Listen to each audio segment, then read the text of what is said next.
Curiosamente, en cierta manera, Rusia y el país que mencioné también, los Estados Unidos, tuvieron sus similitudes, pese a sus drásticas diferencias institucionales. Ambas fueron mayormente sociedades agrarias que se expandieron a través de la frontera nómade hasta colonizar gigantescos territorios fértiles que permitieron una enorme población. A lo largo de este periodo, gracias a esta superioridad demográfica y enorme crecimiento económico, se posicionaron como candidatos a convertirse en las principales potencias mundiales. Y mucho después, a mediados del siglo XX, Estados Unidos y la Unión Soviética justamente terminaron convirtiéndose en los dos estados más poderosos del mundo. Pero volviendo a nuestro tema. En 1865 terminó la Guerra Civil Estadounidense, con la derrota de la secesión confederada esclavista. Luego del periodo de reconstrucción comenzó una época llamada Gilded Age, que abarcó las últimas 3 décadas del siglo XIX. La población estadounidense se duplicó gracias a la absolutamente inmensa inmigración atlántica y las elevadas tasas de natalidad, y se consolidó una economía capitalista industrial, a la vanguardia tecnológica del mundo. Aumentó la calidad de vida y el poder adquisitivo de la mayor parte de la población, y los salarios reales en Estados Unidos crecieron mucho más que en Europa durante este periodo. También fue un periodo de reacción supremacista y recrudecimiento de la violencia contra la población negra y los inmigrantes no blancos, cabe aclarar. Para 1890, Estados Unidos, China y el Imperio Británico curiosamente tuvieron más o menos economías del mismo tamaño en valores reales, y para fin del siglo y comienzo del XX, Estados Unidos se convirtió en la mayor economía del mundo, aunque los británicos continuaban dominando las finanzas globales. Algo similar a lo que sucede actualmente, donde China superó a Estados Unidos en valores reales, pero Estados Unidos conserva un mayor poder económico global.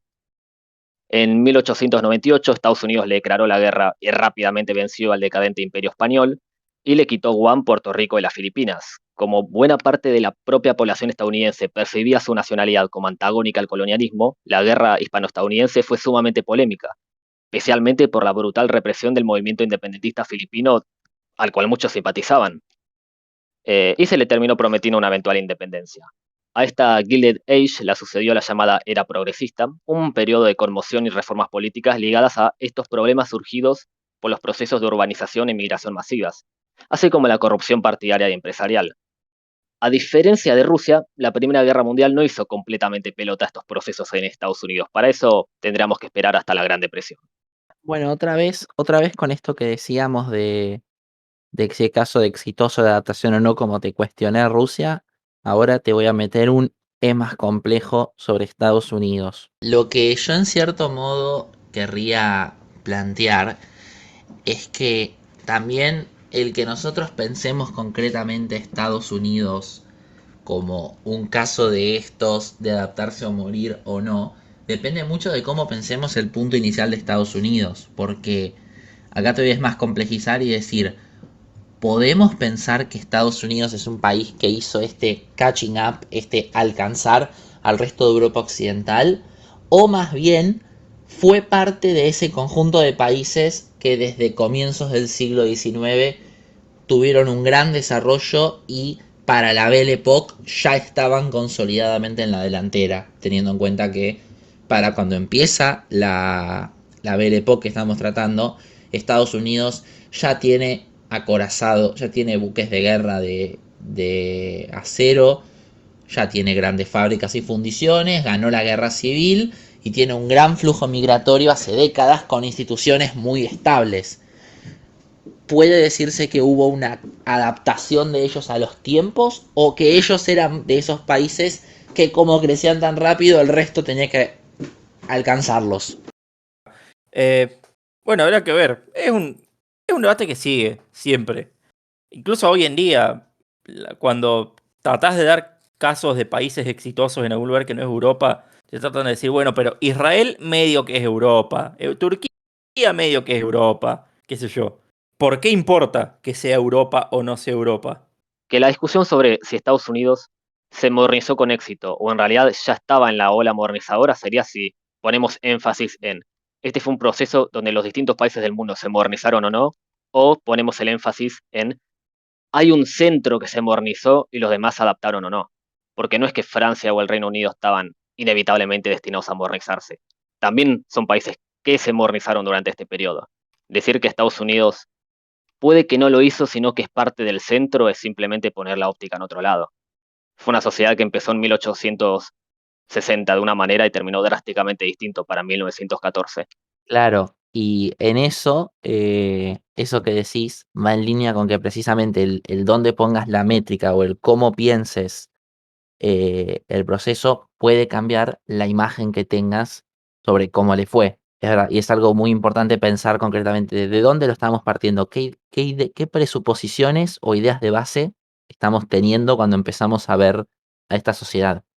En ese sentido, es algo interesante pensar en el caso de Latinoamérica, porque estuvimos hablando de colonialismo, imperialismo, de cómo se adaptaron Japón, Rusia, Estados Unidos.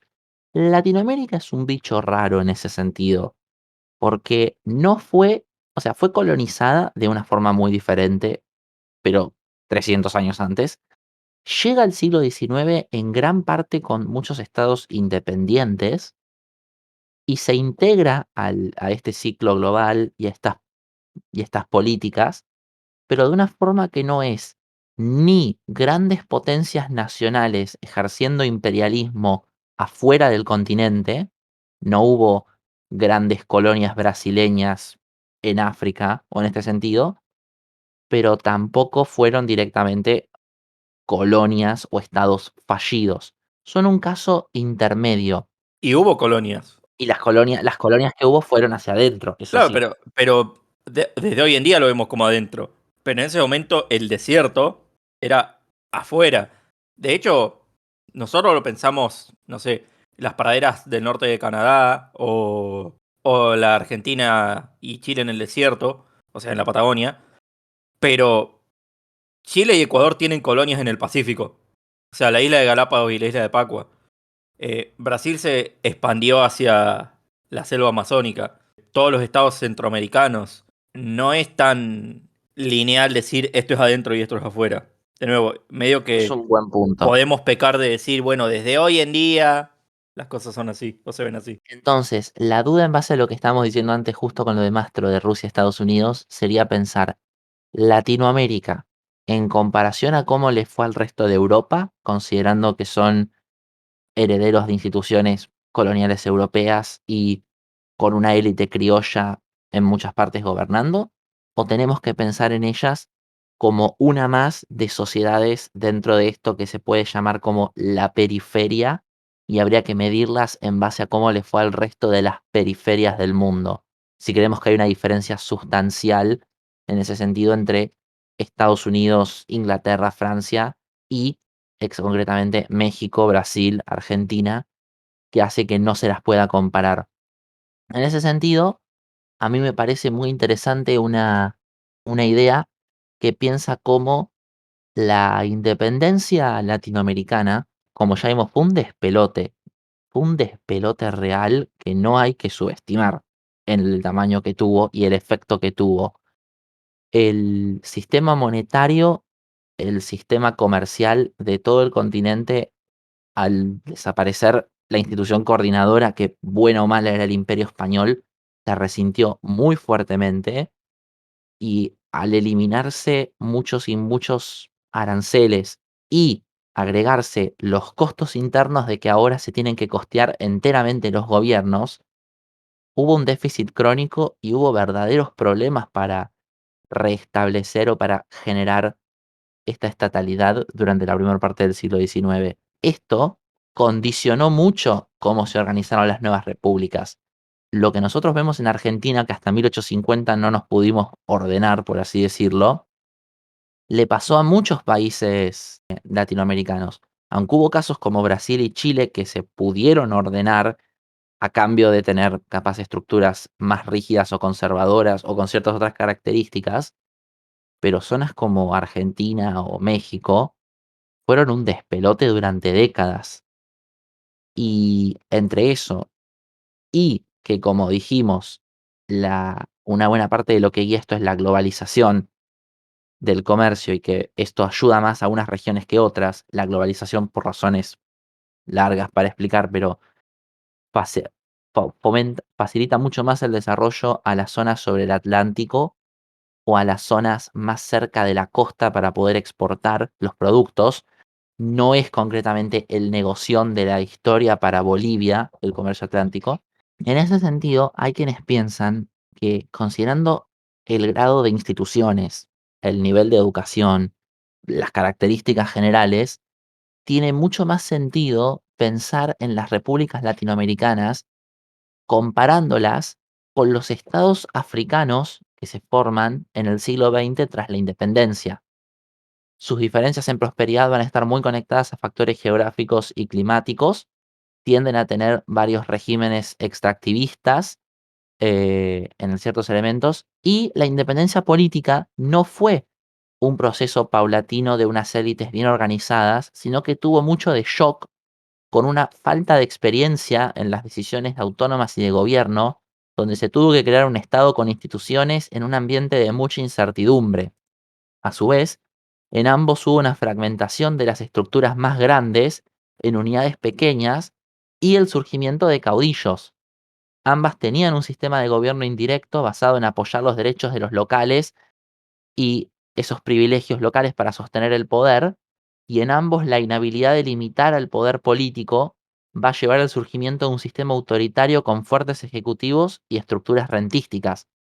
En este contexto, Latinoamérica tuvo un estancamiento en el que las instituciones distorsionaron mucho el desarrollo económico y los costos de transporte limitaban mucho el desarrollo tierra adentro.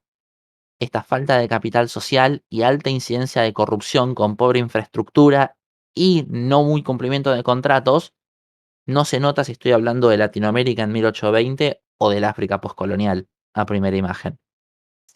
¿Eso por qué es interesante? Porque si uno mide Latinoamérica en general, con todas las variaciones que ya dije, porque obviamente como África es extremadamente diversa, ya dijimos, Latinoamérica también es una generalización.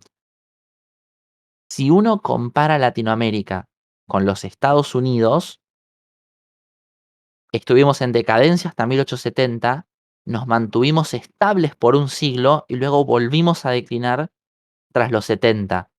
De manera que prácticamente no hubo hubo periodos solamente de atraso. Si nos comparamos con las otras regiones del mundo, estas de África y Asia, tenemos un estancamiento en esta década, en estos 50 años de formación estatal. Pero en el periodo de la Belle Époque, de entre 1870 a 1913, somos una de las regiones que más se desarrolla en todo el mundo. Compararnos con Estados Unidos concretamente y cómo no llegamos a ser como ellos, es querer compararnos con un caso excepcional de éxito en condiciones bastante óptimas, que también puede nublar un poco lo verdaderamente grande y lo verdaderamente exitoso del desarrollo latinoamericano. O sea, si pensamos que partimos de una posición muchísimo peor que Filadelfia en 1780 estaba mucho mejor organizada que Buenos Aires en 1810, ahí pasa a ser aún más sorprendente el buen desempeño que tuvo buena parte de Latinoamérica durante este periodo. Básicamente es un milagro que seamos un país y no 24. Además, hay algo que creo que hay que remarcar. Hace poco hay un video de History Matters que vi que decía, en esta época, estaba explicando un caso de uno de esos países raros que no fueron colonizados, tipo Liberia, Etiopía, no me acuerdo cuál. Y decía, es raro porque en esta época o eras una colonia o eras colonizador. Y yo digo, refiriéndose a los europeos. Y yo digo, no, había un continente entero de países independientes. Nos invisibilizan. Nos invisibiliza.